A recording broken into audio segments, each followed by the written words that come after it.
Hey, this is Blaine Perry. Welcome back to That Ain't Black podcast, where my show is about black people doing different things and to show America and to show everybody else that black folks do a lot more than dance, rap, and play basketball. And I got a really special guest here. Her name is Colina Bruce, or Noir Lux Candle Bar. Yes. Not Candle Box, but No. Candle Bar. She's located in downtown Seattle. Where at? Lower Queen Anne area. Yeah, it's a really nice place. Big place, too. Big place. It's a nice size, yeah. I want to thank you for coming on in because I know you got a big holiday season coming up because what do you do? So at the candle bar, people can come in and make their own candles. So that's kind of our primary function there, but we also sell a lot of candles and we have a bunch of wholesale deals and places that we're at. So yeah, it's super busy for us right now. Okay, but you do something a little bit different than just sell. Yeah. You do a lot more different. That's what I'm trying to get to. Yes. Okay, so our candle bar is, like I said, people can come in, they can create their own candles. They start by like picking out their vessels, picking out their fragrances. They go through that whole process. But also with the candles that we sell, one of the things that makes us unique is that we have a Candles for a Cause collection. So we work with different nonprofits, and most of them are local, but some of them are not.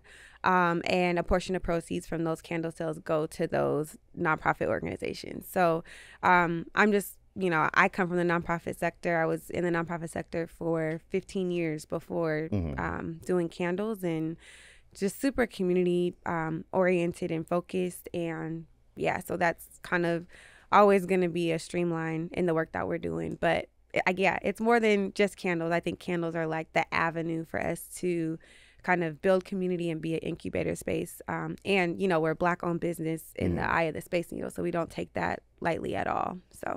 Okay, because this is like a bar. You come on in, you got different kind of drinks, whiskey, tequila, Well, whatever. No, I'm saying, but when you come to your place, you got different kind of fragrances. Yeah, like exactly. how many? Yeah. So we have about 80 different fragrances That's a right lot. now. That's a lot. We probably have a little bit more because we have some holiday fragrances right now. So we have like, your pumpkin spice or caramel apple or cider, those sorts of things that are kind of just more seasonal. But yeah, about 80 different fragrances from, your lavenders, vanillas, eucalyptus to, tobacco and caramel or patchouli and palo santo and, some more like complex sorts of fragrances.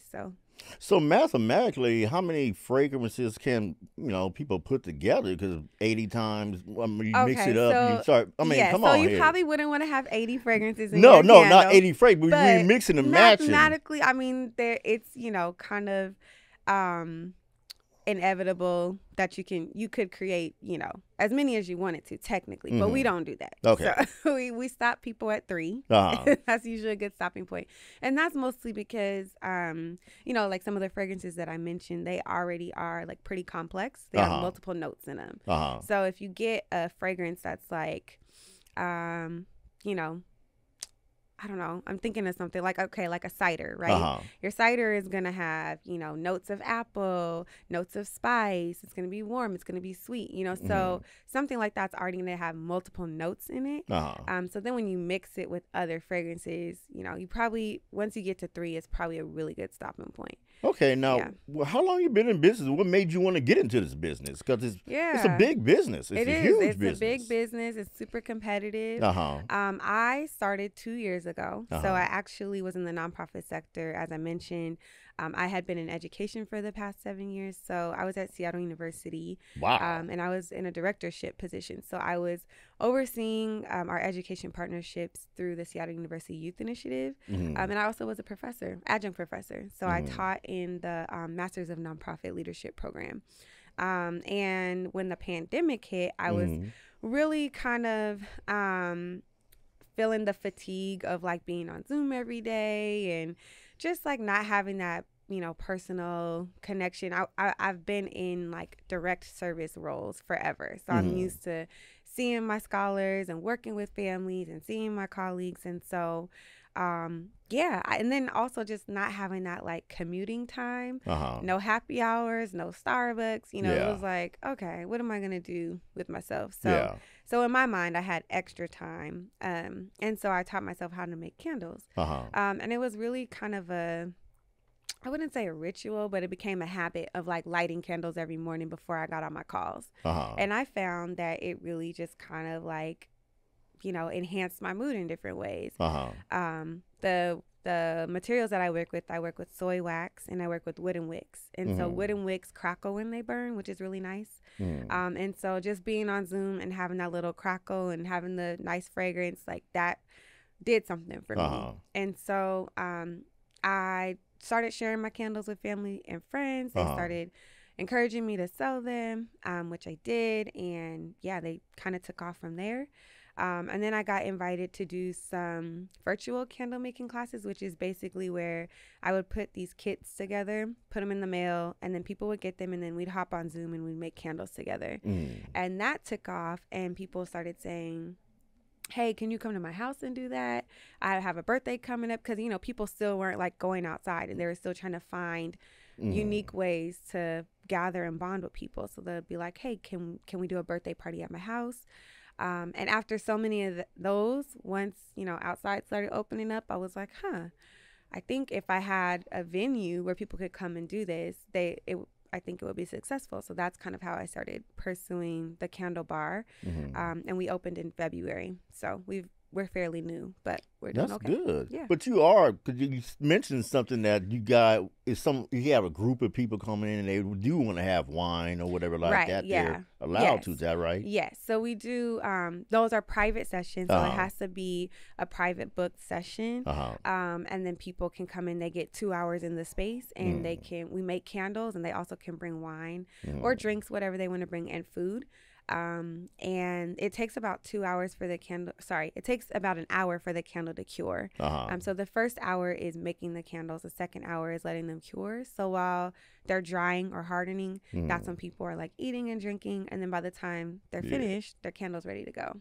Wow. Now, what makes sure it's different? Because you say you use like natural ingredients. I know you think about nowadays wants natural stuff and instead of that fake stuff. What sets that apart? Yeah. Well, first of all, I think, so this is always like an interesting question for me, because a lot of times you get customers who are like, oh, I get my candles from, Bath and Body Works, and they're cheaper, or they're this or they're that. And the thing is, first of all, our candles are made from natural products, like you mentioned. So soy wax is derived from soybeans. The wooden wicks are eco-friendly. Our fragrances are natural, non-toxic fragrances. So that's the first thing. Secondly, everything is handcrafted. So, you're not having some machine make your candle, right? And so it's a little bit of extra love put into it, but it's also extra work, right? And they're high quality premium ingredients. So you're not going to get, you're not going to be having to worry about like getting headaches because, the materials are toxic or they're using paraffin wax or whatever the case may be. And I'm not, in no shade to Bath and Body Works, because I was a Bath and Body Works girl for sure. But once I started making my own candles, you can completely see the difference. Our candles last longer because of the materials that we're using. And the wooden wicks especially, they help your candle melt all the way across your candle. So it just helps your candle last longer.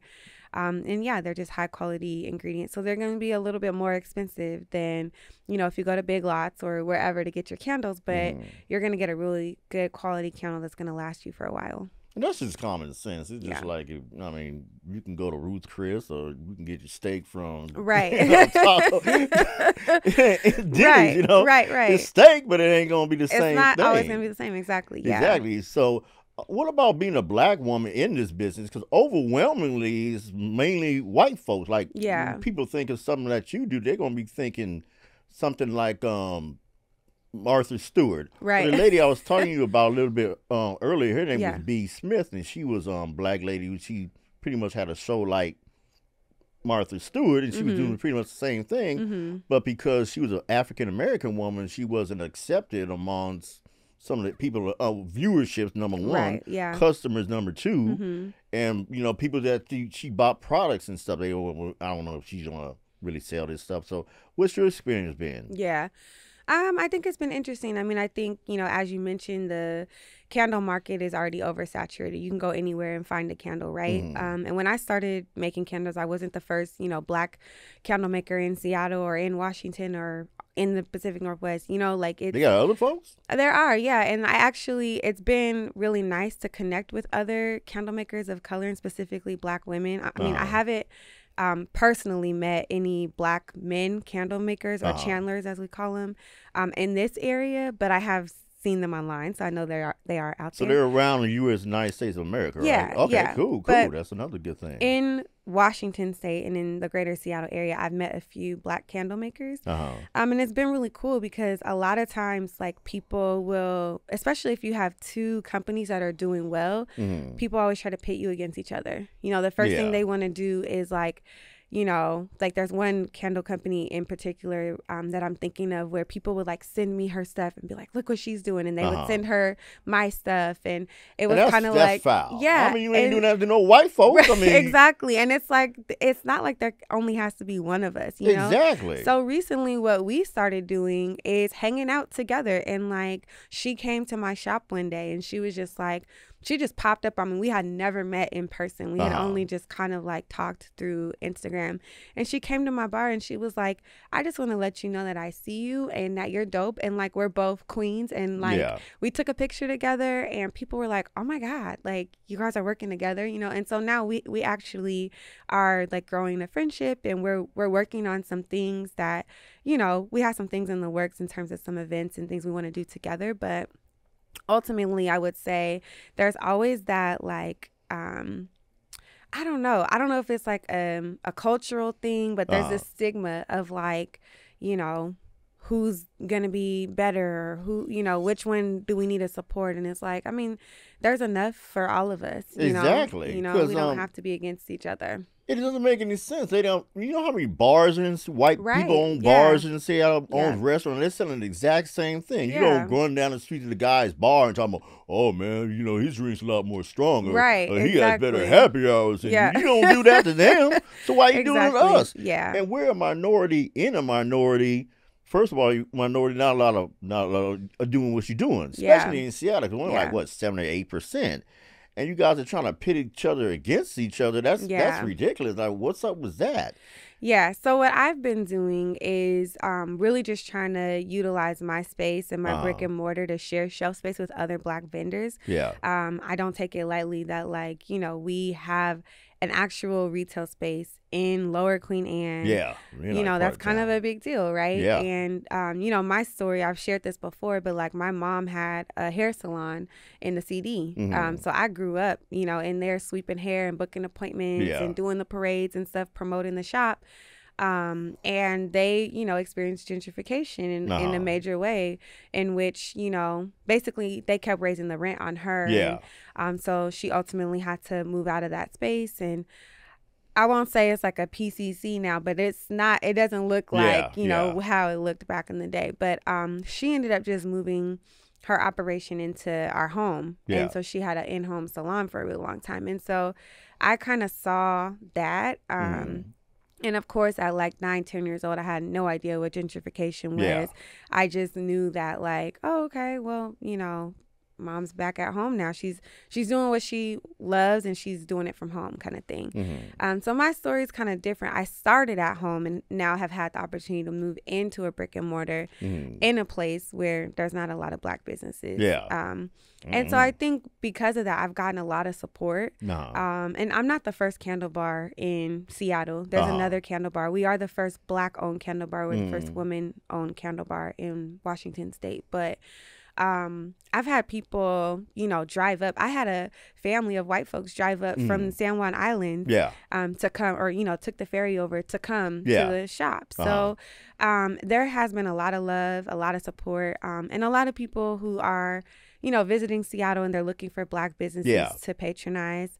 We pop up on TikTok or whatever and they come through. So it's been good. It's been really positive. That's really good because I'm older than you. And I remember this one lady, she was in the wine and stuff like that. And she held an event and she was the one holding the event. And people used to come in and think she was a waitress. She said, no, I'm holding the event. I'm the event holder. And walk up and they see that she was Black. Yeah. And they like, you know how it is.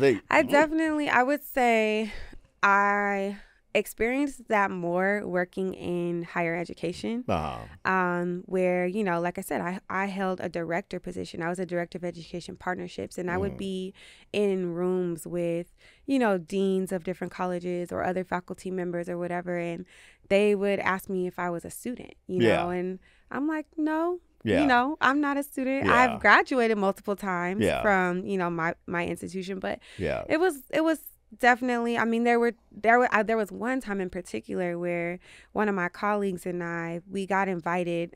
This still like cracks me up to this day. So our we were really big fundraisers for our center, and so we would always get acknowledged in this particular publication at the institution for raising money or for bringing in donors, you know.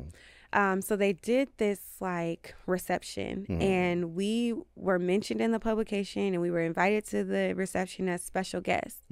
So we got to the reception, and we got to the bar in the reception, and the bartender was like, "Hey, we need to see you guys' ID." And we didn't have ID because at that time when we went to university events, you know, people knew who we were, and nobody was getting carded, you know. And we literally were just coming from our office over, you know. And so I was like, oh, I turned to my colleague. I was like, well, dang, I didn't realize I didn't bring my wallet. She didn't bring her wallet. I was like, let's just go back and get our wallets. And she was like, no. And so she kind of pushed the issue a little bit. And at the time I was like, you know, we're supposed to have our ID. We get, you know, whatever.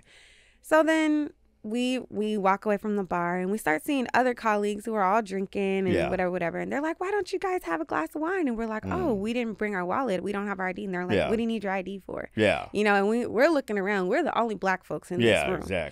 And all these other white folks drinking, having a great time. And we're in the magazine. Like, you know, like we're supposed to be getting acknowledged, you know. And so I just remember us feeling really like crummy. Like, even though we had raised money for the institution, we had, you know, been invited to be celebrated, and, you know, we were still being treated differently. And so one of our colleagues, she was an older white woman, she walked us to the bar. And she said, excuse me, why don't these ladies have drinks?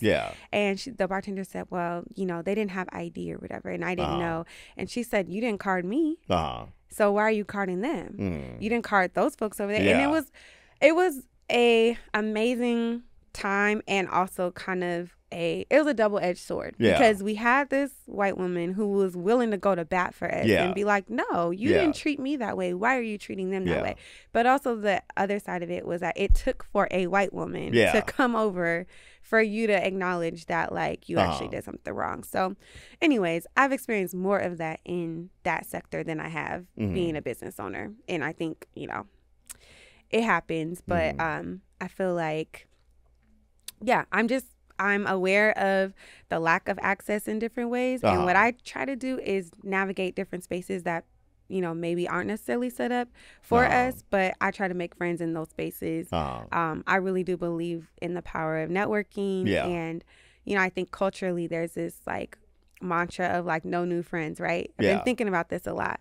And that used to be my thing too. I'm like, no, I got the same friends since kindergarten. Like, we're cool. But at the same time, a lot of success is based on the ability to network, and it's about who you know, and it's about access.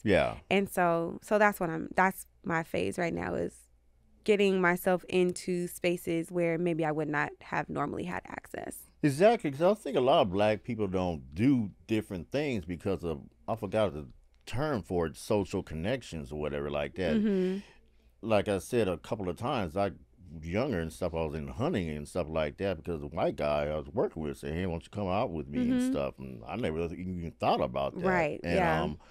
And when I'm doing my research for my podcast and everything like that, it's like, who do you know? Because like the hiking one, the lady actually knew someone who did hiking, so she's like, I'll go ahead and try hiking. I'm black, I'll try hiking. Now they climbing Mount Everest and everything, and it's your social connections.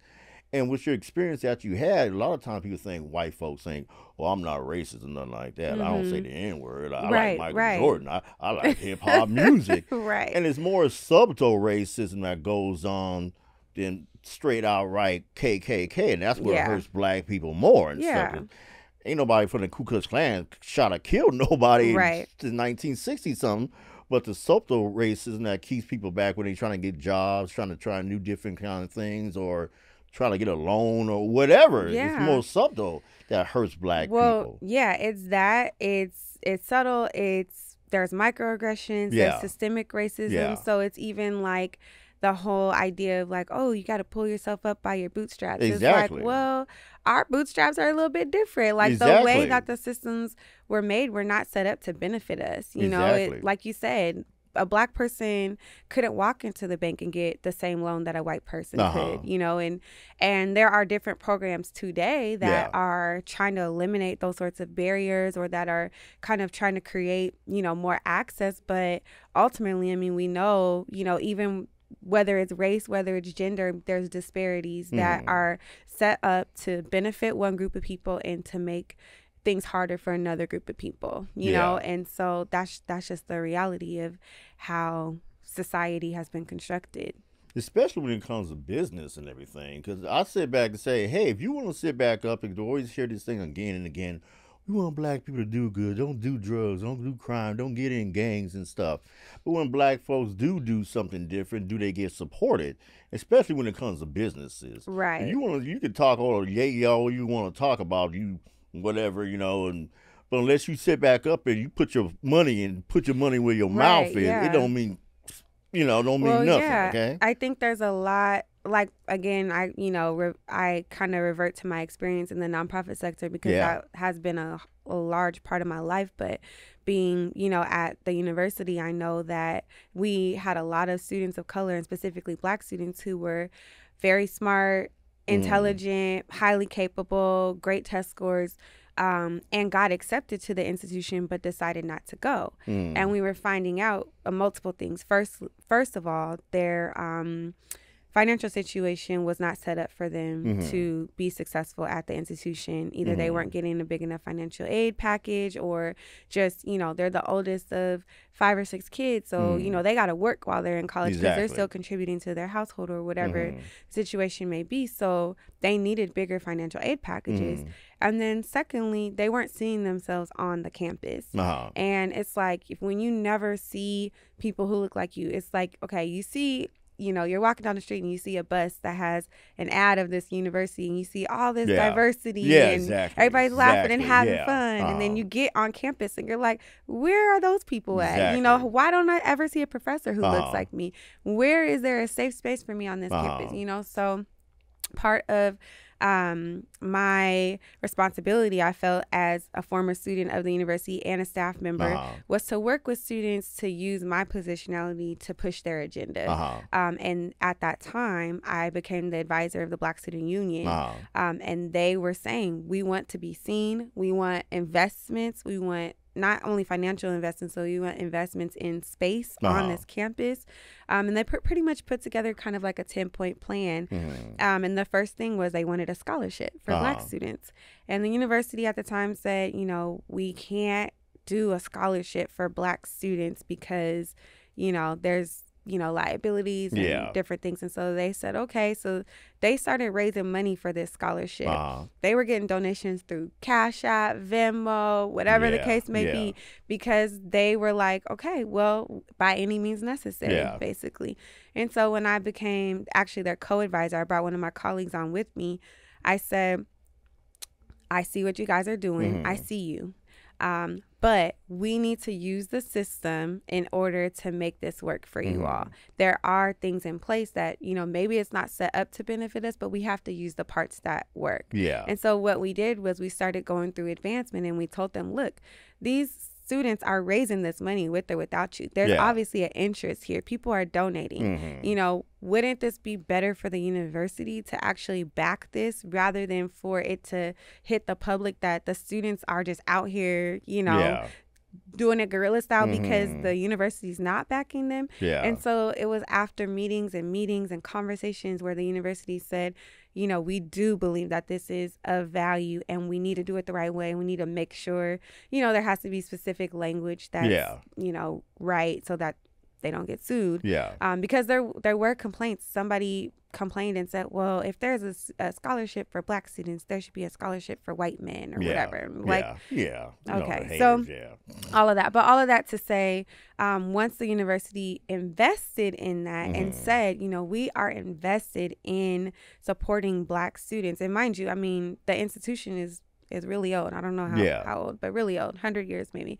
That this was the first, time that the university was saying we're investing funds and we are permanently endowing this scholarship so that the next students behind them don't have to start all over from scratch. I think that was huge. And it gives students who were already highly capable an opportunity to actually focus on school and not have to focus on where, their tuition check was going to come from. So, I think all of that to say, investments are key when you're talking about how you're going to actually support black folks. Exactly. You have to invest with your time, with your money, with your words, with your actions. It's not just, oh yeah, we support you. Like, no, how are you investing? Yeah. Now, back to Noir Lux Candle Bar. I know, I'm long-winded. No, no problem with that. You're educated black woman. I want some white folks to know that. Okay, we ain't got no dumbass motherfuckers. Well, never. No, but like I said, the holiday season's coming up. You got three big ones. You got Halloween, of course, and everyone like the candles and stuff like that for the mood and ambience. Yeah, that's it. Plus, you got Thanksgiving coming up, and people want to sit down, put the ham, put the turkey there, and have the drinks and stuff like that. And Thanksgiving, after that, you got Christmas, and that's even bigger and everything. Right. So you got 3 big months coming up here. Yeah. Thanks a lot again for coming to the show. Yeah. What do you got going on at your place, at your bar, at the candle bar? Yes. Well, what kind of candles? Come on. We got all the things. So October, we're actually really focused on being in the community. So we're doing, as I mentioned, some networking things. We're doing some marketplaces, some pop-ups and things like that. We're really just trying to kind of be out in the community so that we can bring people in. So actually this week we have 3 kind of major events. We'll be at the W in Bellevue for a fashion panel, and we'll be doing a marketplace there. Actually, I don't know when this podcast is coming out, so this may not be relevant, but we're also doing the Black Women in STEM Summit. And so that's really focused on supporting Black women that are in, science, technology, engineering, and math fields, and really pouring into them. When's that? That's on Friday the 14th. Okay. At the Columbia Tower. And on the 76th floor, by the way. And so for that particular piece, we're actually doing a portion called Soul Care, which is focused on self-care and just like pouring candles, pouring your intentions into the candle and good energy and all that good stuff, and just giving those amazing women time for them. And then we're also doing another market called the Aftermarket, which is partnered with a nonprofit organization. So they're raising funds for that. And then what else? We have just a number of different things where we're out in the community doing different vendors markets. November, we'll be focused on doing some things in the bar. So we'll have a Seahawks Sunday. So we'll be encouraging folks to come out.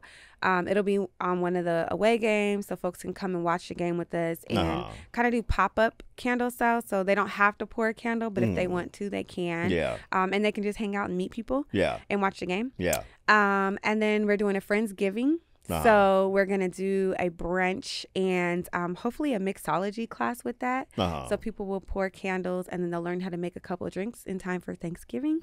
And December, we'll be doing some sort of gift exchange. Right now, we're thinking it's like a secret sister, secret sis, where people come, bring gifts and we do like a white elephant gift exchange kind of thing. And that's also another networking thing. Just because a lot of times it's like, you do things with your friend. You have your core group, right? But how can you kind of expand your network of your tribe and your village and people who are, champions for what you're doing? And they have to know what you're doing in order for that to happen. So okay, what about Christmas? I mean, you got Black Friday. I know. Everybody's going crazy with Black Friday.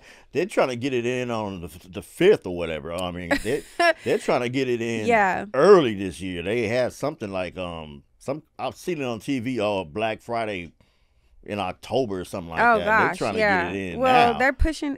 There's Christmas decorations and things in the stores now already. So I'm like, ooh, yeah, we always do a big sale for Black Friday and Cyber Monday. Okay, So because I just want to ask you, because yeah. the people who aren't in Seattle, you got a website you can come to. Yes. Yeah. What can you offer them? I mean, what kind of advice or whatever like that? Somebody, hey, can they call you up and say, hey, I want to impress this girl, or I want to impress the in-laws, or whatever kind of candle should I get? Yeah, or, absolutely. What's going so on? we, our website, noirluxcandleco.com, people can always purchase online. We ship everywhere, domestically and internationally. Yeah, everywhere. Yep. And we have a flat shipping rate of $8.75. Or if you spend, that's good. Yeah. I know, it's really good. Or if you spend $100, it's free, actually. Wow. So, and yeah, we have candles kind of categorized by collection. So, sorry about that. Take this off. We have winter collections, spring collections, love language collections, like all sorts of different things. So literally they could just click on the collection and kind of figure out what they want. We have travel size options for each of the collections. So that way, if you don't want to commit to like a full size candle, you can kind of try a 4-ounce option. We have, and then also like if they wanted to create their own custom fragrance, they could do that as well online. So they don't actually have to come into the store. They can just put in a request to do that. And then we also are working on getting our candle kits back online, because we get a lot of requests for people to be able to like take their stuff home and make it at home. So in time for the holidays, we'll have candle making kits. So they'll basically just pick their vessel and pick their fragrances, and we'll mail it out, and they can do that at home. Okay, so what's this, back up a little bit here? Yeah. What's this love kit stuff? What's that? Well, so a guy like me, single, trying to put the woo woo. Right. Okay. So we have a collection called Love Languages, and so each of the fragrances is kind of crafted after a Greek love. A Greek word for love. So you have agape, which is like the highest form of love, which is like God's love. And that candle is bamboo and coconut. So it smells like God's love, We have eros, which is like erotic love, or we have philos or philia, which is like friendly love. So we have basically different sorts of love candles. So if you wanted to gift it to a friend, a loved one, a lover, you have different options. And that's kind of how I come up with my different like fragrance combinations, is like, how do I want people to feel when they get this candle, or what kind of emotion do we want to evoke? Because scent is tied to memory. And so sometimes like a specific scent can remind you of like grandma's house, or whatever. It's kind of like when you're listening to a song on the radio, right? Exactly. And a song comes on and you're like, oh dang, this takes me to like Freaknik, I don't know, whatever it is, that's what scent does too. And so that's how I try to craft candles, is based on like, okay, what mood or what vibe or what energy do I want somebody to get from this? And then I try to come up with a name that's like fun or nostalgic or whatever, and then kind of go from there. So all of our collections are based on just really setting a vibe. So there's a little bit of something for everybody. That's really good, because I know, like I said, the holiday season's coming up, and you got your website and everything, and like people who watch this show, they're looking for something different, especially my Caucasian viewers and stuff. Yeah. And that's the biggest thing, you want to sit back up here and really help out the black community. Start with the green.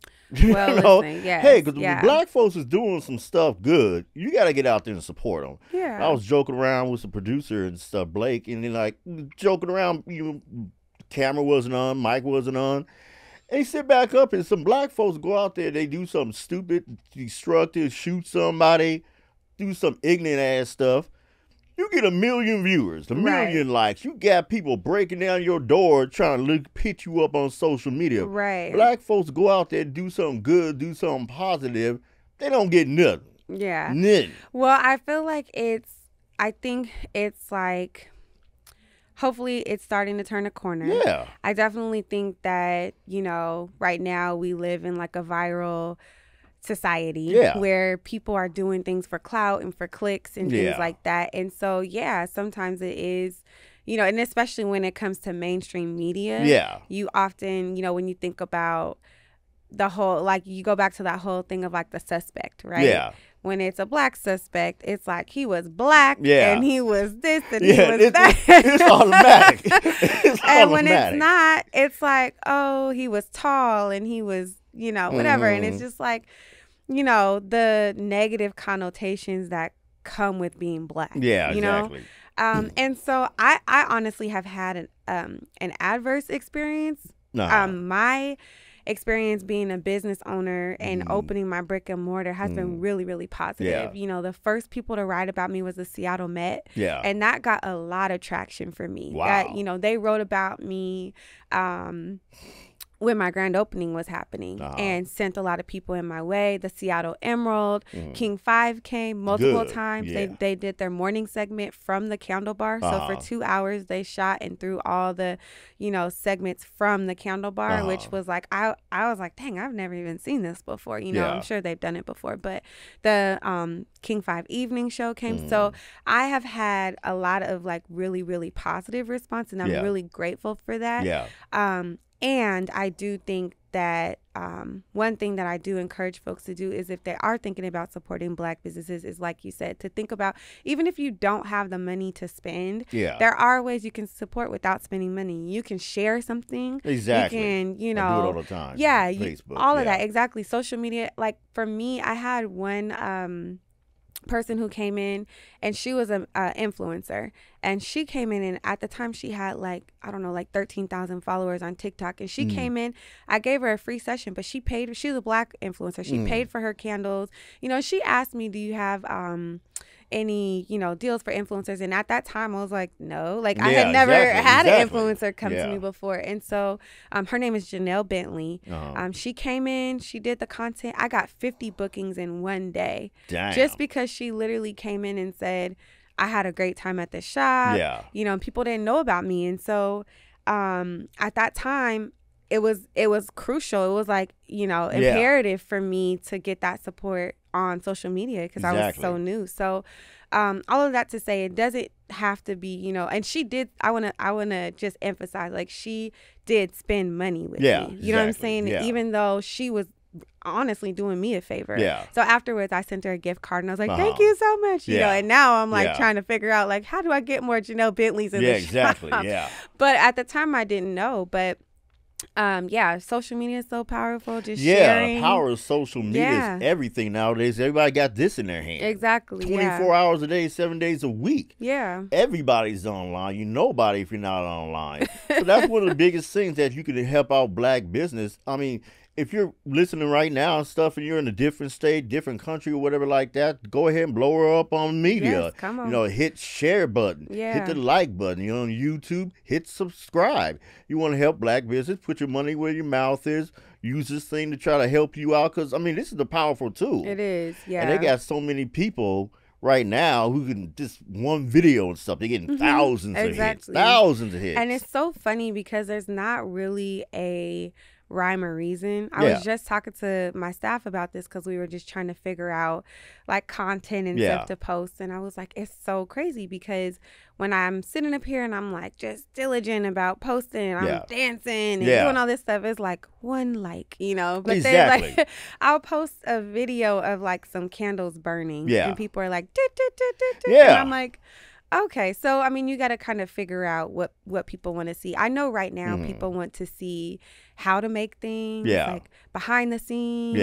It's really popular on TikTok for people to show like how they package their products. Like definitely like helping other business owners. Like another business owner can come to your page and kind of, you know. And so so those are things that I'm working on. But I try to do little dance videos and stuff. They don't work. They don't. Yeah, nobody wants to see that. So. All right. Well, thanks a lot. You've been a really great guest. Now, I'm going to hit you with a little whammy. Is there any way you can make it like a bacon scented? Okay, so. I'm serious. Because, man, I mean, I'm sure there's a way. You're probably going to be very popular, but if you don't got the bacon when you burn well, they're going to be hungry. So it might. I don't have any bacon. I do. Because everybody loves the smell of bacon. Right. I'm sure, like, you know, there are fragrance oils for everything, so I'm sure somebody has done it. You know, chicken and waffles. And I know KFC did that. They had a whole chicken candle that they were selling. So yeah, I'm sure it's out there. I'll have to look for it. Because I'm going to come up with it. You're going to be mad at me because I'm going to be down the street in a big old building, selling them bacon cities. I told you, like girl. Bacon. I told you. Bacon and maple. Yeah, see, we don't have bacon. We do have like, we have a brunch collection. So it has like mimosas and waffles, things like that. We do have a lot of bakery kind of inspired things. We have like lemon pound cake, cake by the pound. We have birthday cake. We have different things like that. But bacon would be a little. That would be stepping out there. That's good. You need to step up your game on the food one because way to a man's heart through his stomach. Yeah, well, you get that brother smelling that stuff. So I'm hungry. I know, but a lot of people are like, I don't want to smell a candle that's going to make me hungry. So, we got to have a little something for everybody. Oh, that's good. That's we'll work on it. Oh, wow, man. You've been a really great guest because I didn't even know about you, and I'm black. Yeah. Until my producer, all the black people are supposed to know about me. I mean. And I was like, I don't know a black person that had no candle bar. I was like, wait a minute. I drove by. Let me see this is a hoax or whatever. Yeah, you did pop up on me. Yeah. And I was like, wow, man, damn, she really got it going on here. Nice big ass building in Dallas, Queen Anne too. Big. Don't be telling people it's big. They're gonna have false expectations. But that section of town, that's big. Well, thank you. Yeah, it's nice. And I was really surprised and stuff. And like I said, the point of this show is to inspire other black people. If you don't see yourself doing it, go ahead and do it anyways. Yeah. Let's go ahead and do it anyways. We don't like I said, we always view ourselves as rapper, dancer, and basketball players. Yeah. And but when it comes to something like this, I don't know what to do. That's some white folk stuff. I don't want to get into it. I don't see myself in it. I don't see other black people doing it. No, brother, you can do it. And a lot of black people, I keep on telling this again and again and again, because I can sit back and do this show all day long. And because there's so many black people out there doing stuff. Like I said, they got brothers doing bread company, got brothers doing beer company, liquor companies, different kind of thing. They got black fencers and stuff. They got black cattlemen and all these different kind of shows. But we don't view ourselves as that way. So, hey, we got to do better and step up the game and everything. Yeah. And if you're black, I want you to get inspired wherever it is that you think is stupid, corny, it's too white or whatever. Brother, go ahead and do it because there's other black folks out there who are doing it just like you and the other black lady in the candle bar business. And I was like, wow, man, I didn't even know about that. Yeah. And there's some other businesses, like I said, and shame on myself. I didn't know black folks was doing it. Yeah, I would say, I think for me, it started as a side hustle, right? Yeah. It was kind of like, well, it actually started as just something fulfilling for myself. And so the way that I think about it is like, are there things that you find joy in that you could monetize? Yeah. You don't have to try to look for the next thing of like, the next get rich quick kind of thing. It's really like, what do you enjoy doing? Exactly. What is something that you could see yourself doing every day that you could monetize? And it doesn't have to be like a full-time thing. I wasn't planning to be full-time. I had a good job. I've been in a specific sector for a very long time. So I had no intentions on being a business owner and having my own staff. I'm able to now hire people and bring people in. I'm able to purchase lots and lots and lots of retail from people so that, it's on my shelf. So now new people, they're getting a new audience, So I just think that, I always think about, the beginning and the instances of people saying, oh, oh, that's expensive for a candle, or oh, your candles are too this to be this, or whatever. And I have anything that anybody has said negative about me, I've used that as fuel to kind of prove them wrong. And I mean, if I don't, I'm not driven by proving people wrong, but at the same time, I mean, it's nice to be like, oh, okay, so what were you saying about but all that to say, I have been able to make it into the corporate sectors where this month alone, I'll be at Microsoft. We've had Google come in, Amazon, Facebook comes in this week. And they're coming in to do team building, off of me making candles out of my kitchen. Wow. So just don't let anybody put you in a box is what I would say. Exactly. And I do think that black folks have great ambition and know that, they're capable of doing well, far and beyond of what the box is for us. And sometimes it's just, sometimes it could be lack of motivation. Sometimes it could be lack of access to resources, to knowledge, to whatever it is. And the the being a business owner is not for everybody either, Yeah, you know. yeah. But I will say that I think we are in a different time. You know, I have a 4-year-old son. Yeah. And he is telling me that he wants to be an astronaut and a gamer. When I was 4, Yeah. I don't even think, I mean, maybe gamers were a thing. I'm a little bit older, but you know, there's different things. You know, he watches kids on YouTube playing games and making money. You know, that's the thing about it. It's access to media right now. Yeah. I didn't have that when we was a kid. We didn't have no YouTube, no Instagram, none of that stuff. And nowadays you can get on. Exactly. They got kids. Like this one, I couldn't believe it. He drives his like RC truck. He makes like 160 grand. Yeah, I mean, playing video games and drive. I'm like, are you serious? Yeah. So my son, like I said, he's 4. He started with watching Ryan's World. Yeah. Ryan, when I remember him when he was like 3 or 4, started by opening toys that his parents were buying him on YouTube and doing reviews. He now has a whole, you know, syndicated show where his family, he done put his family members on, and I think he might be 10 years old. Yeah. And his mom, his dad, his uncle, his cousins, they're all on this show now making money. You know? And so now my son is seeing, and he's, you know, talking about he wants to do his own show. And it's called Duke's Yum or Yuck Show. He wants to review food, but he don't like nothing. So anyways, everything will be yuck. But that's besides the point. He has seen this different possibility for him. You know, my daughter's 13. She wants to go to a black college. So she's researching, you know, colleges where, you know, I can get the highest scholarships, being an out-of-state student, and she wants to go into engineering. So she's looking at programs. So I think, it's, you know, the stereotype of basketball and that is real, but we know that we're capable of. We don't crushed all that before. Exactly. And it's now more about breaking the glass ceiling and knowing that, like, it's not all on us, because there are people, you know, that our white counterparts are in positions of power and positions of opportunity, positions of access, that they have to be willing to share. And if they're not willing to share that, you know, then it becomes a situation where it's like, okay, well, how do we break those doors down? But if we had allies, you know, where we could, you know, really have that real conversation about sharing power, because that's what it comes down to. People don't want to share power. You know? Because they feel like if they're sharing, they're giving up. They're giving up something. They have to sacrifice something that's less for them, you know? So all of that to say, if you have an idea that you want to nourish, do that in a healthy way, and don't let anybody tell you what you are or aren't capable of, because, you know, you're only you set that expectation or that boundary or whatever it is, and pursue it as much as you want to, and don't pursue it if you don't want to. But you just, once you pursue it, be ready for whatever doors are gonna open and what's gonna come from that, because it will be beyond, you know, your own expectations. And imposter syndrome is real, especially with Black folks. A lot of times we start doing things and we're like, oh my gosh, I shouldn't, am I good enough to do? You start questioning yourself. And why?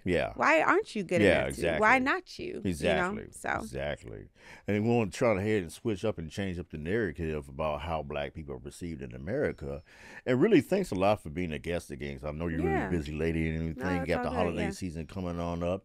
So if you're listening right now, go ahead and check out our website. I know the Black Friday stuff's coming up. You got the holiday season coming up. And everything's online, and she's going to have her stuff. Go ahead and spend some of your money. Go ahead and support Noir Lux Candle Bar. Thanks again. And what's your motto? Stay lit? Stay lit. Too lit to quit. And the future is lit. We're lit. Okay, all right. Well, thanks a lot, Colina Bruce, for being on Blame Parrot. That Ain't Black podcast. Yes, thanks for having me. I really appreciate it. Cool.